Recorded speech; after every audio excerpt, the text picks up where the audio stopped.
Nia Aprilia dengan NIM 2008 1030 1027. Dan saya sendiri Nabila Syafutri Stisia dengan NIM 2008 1030 1139. Di sini kami dari kelompok 1 akan memaparkan sedikit hasil project based learning UMKM Monokrom Store Jember.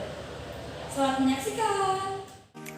Halo semuanya, di sini kami sedang melakukan survei salah satu UMKM yang ada di daerah Jember, yaitu Alexa Lovely.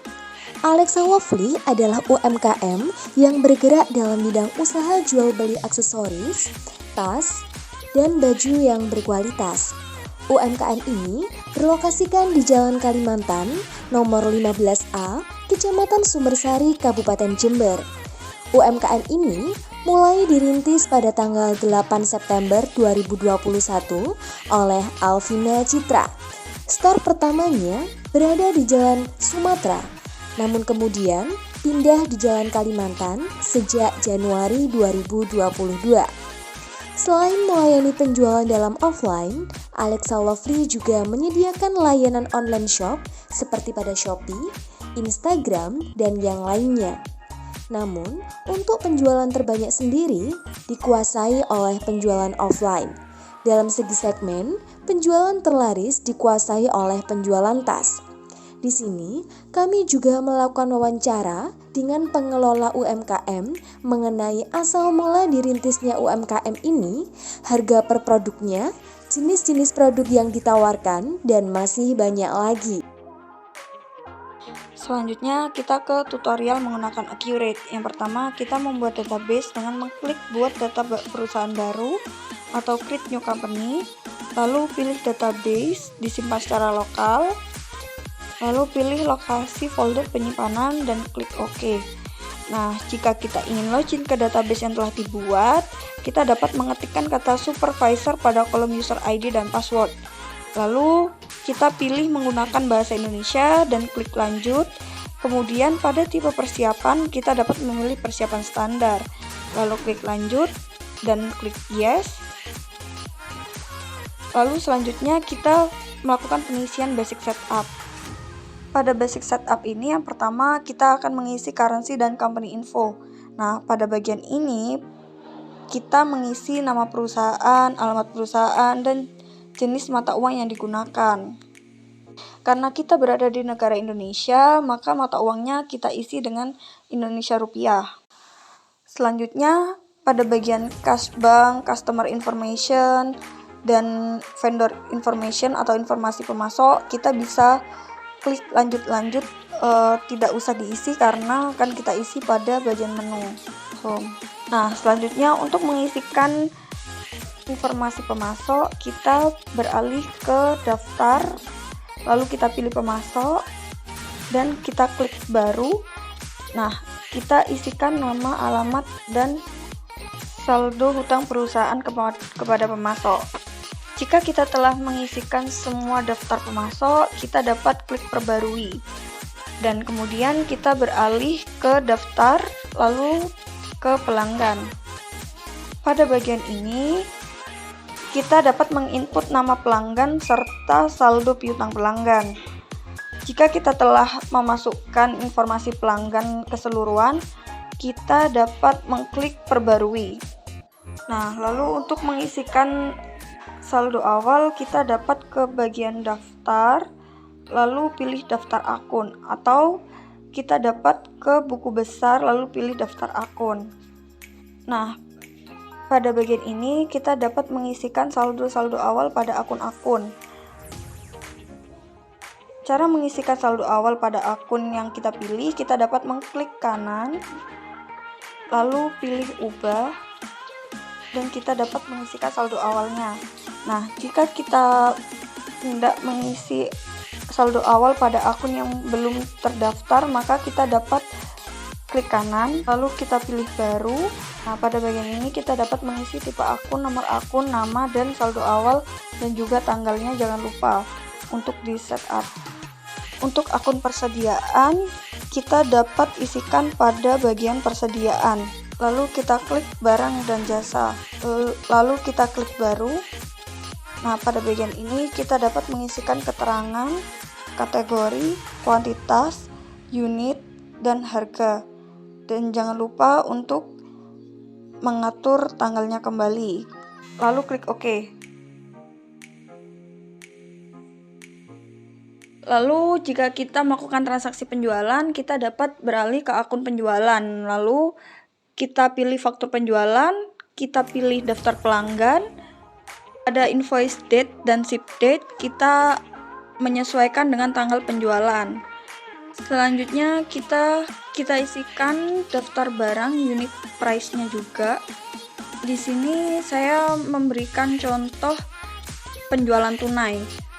Jika kita penjualan kredit, kita dapat mengisi terms dan langsung klik simpan dan tutup. Namun jika kita melakukan penjualan tunai, kita klik bayar, lalu kita sesuaikan lagi tanggalnya dan klik. Lalu selanjutnya kita ke pembelian.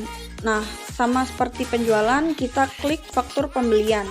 Nah, pada bagian faktur pembelian ini tidak jauh berbeda dengan faktur penjualan. Kita pilih vendornya, lalu kita atur tanggalnya, dan kita pilih item, unit price, dan kita isikan kuantitasnya, lalu klik simpan dan tutup. Kemudian, jika kita ingin melihat laporannya, kita dapat klik pada bagian laporan, lalu daftar laporan. Nah, di sini akan ditampilkan detail-detail laporan. Nah, pada detail laporan ini kita dapat milih neraca, laba rugi, dan laporan arus kasnya.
Pada tampilan ini dapat kita lihat neraca dan laba rugi untuk Alexa Lovely dengan menggunakan aplikasi Accurate.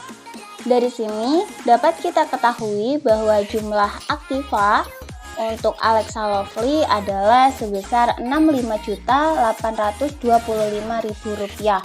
Kemudian jumlah kewajibannya sebesar Rp12.726.000 dan jumlah ekuitasnya sebesar Rp53.099.000 sehingga jumlah kewajiban dan ekuitas sebesar Rp65.825.000 sehingga dapat dikatakan bahwa jumlah aktiva dan jumlah kewajiban dan ekuitasnya mencapai balance.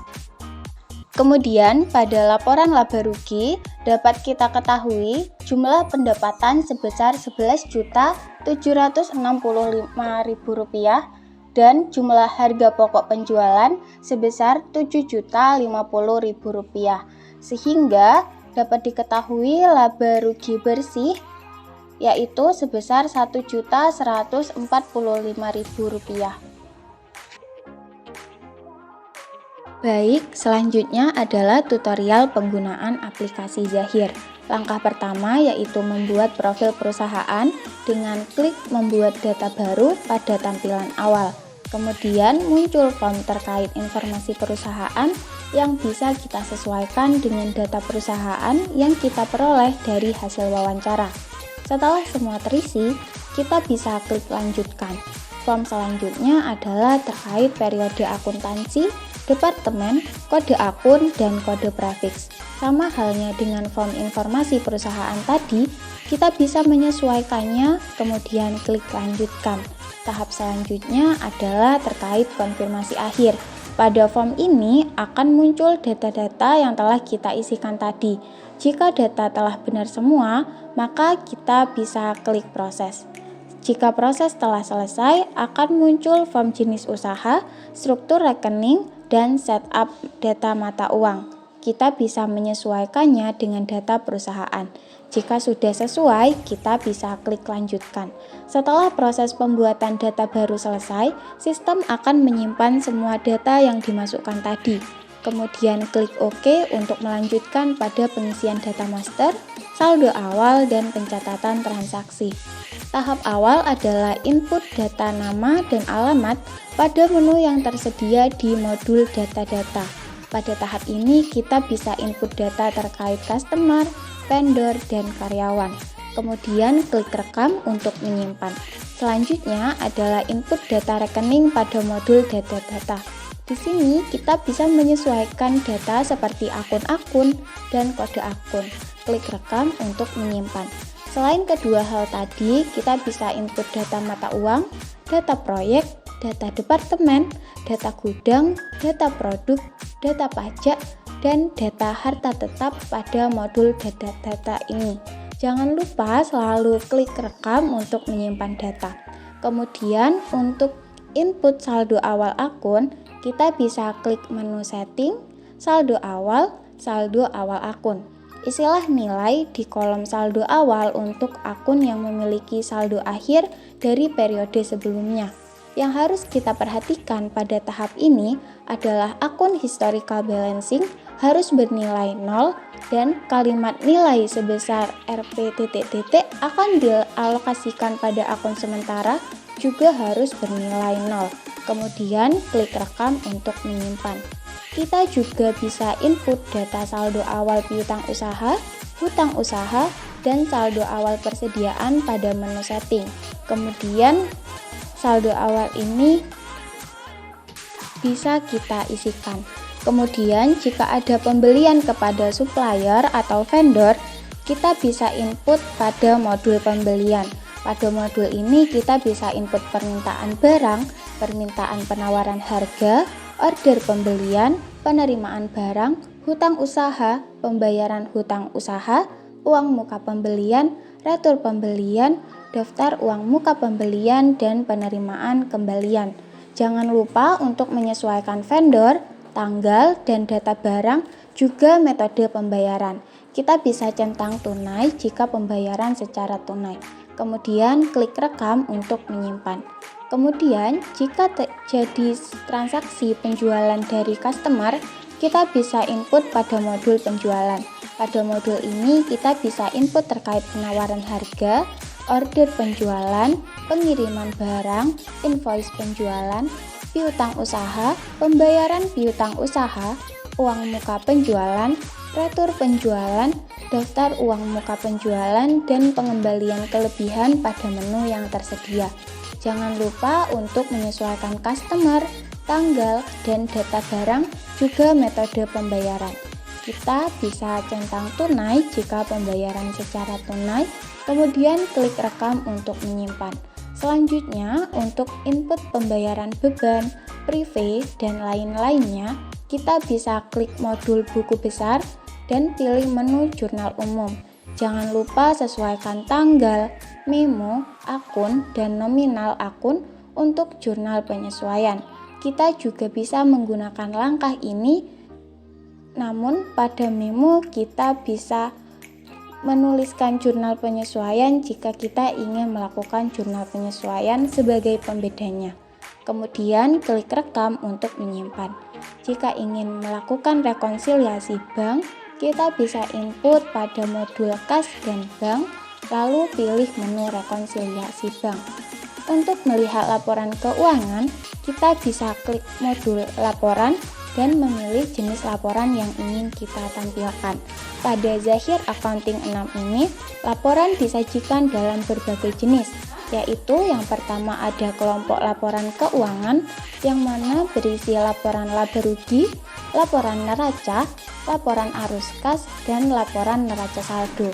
Kemudian ada buku besar, ada kas dan bank, ada laporan penjualan dan piutang usaha, ada laporan pembelian dan hutang usaha, laporan persediaan, dan laporan lainnya, di mana laporan lainnya ini mencakup laporan harta tetap, laporan proyek, dan laporan departemen.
Baik, pada tampilan ini dapat kita lihat neraca dan laba rugi untuk Alexa Lovely menggunakan aplikasi Zahir.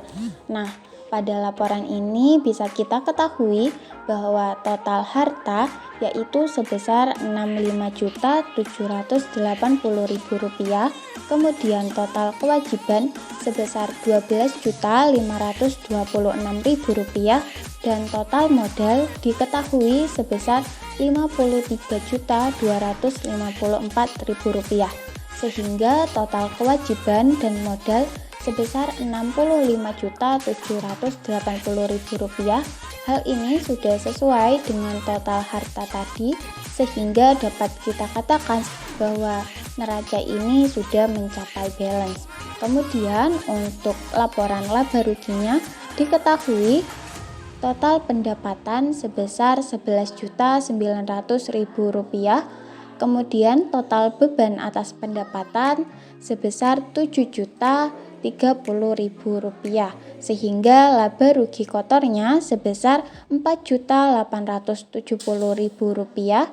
Kemudian ada total beban operasional sebesar Rp3.370.000, sehingga laba rugi operasi diketahui sebesar Rp1.500.000. Kemudian ada total beban non operasional sebesar Rp200.000, sehingga laba rugi operasi sebesar Rp1.300.000. Jadi, diketahui laba rugi bersih untuk Alexa Lovely menggunakan aplikasi Zahir adalah sebesar Rp1.300.000. Baik, sekian video dari kami. Terima kasih atas perhatiannya. Mohon maaf apabila ada salah kata. Wassalamualaikum warahmatullahi wabarakatuh.